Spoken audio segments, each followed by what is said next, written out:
एतद्वारा बौद्ध जिल्लार समस्त जनसाधारण को जणाई दिया जाउछि जे गत अगस्त 1 तारिख दिन सर्वोच्च न्यायालय संविधान द्वारा प्रणीत अनुसूचित जाति और जनजाति संरक्षण को उपवर्गीकरण पाई एक निर्देशनामा जारी करिसंती जाकि आम समाज पाई ग्रहणीय नुहे।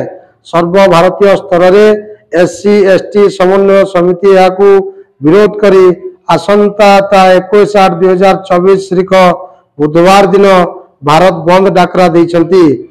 आंबे बौद्ध जिल्लार एससी एसटी समन्वय समिति मध्य या समर्थन करी बंद डाकरा देइछु।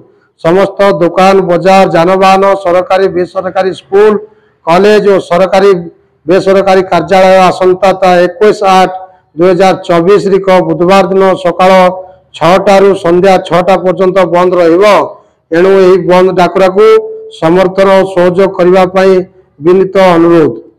निवेदक आपणकर अनुसूचित जाति और जनजाति समन्वय समिति बौद्ध। जय भीम, जय बिरसा, जय भारत, जय संविधान।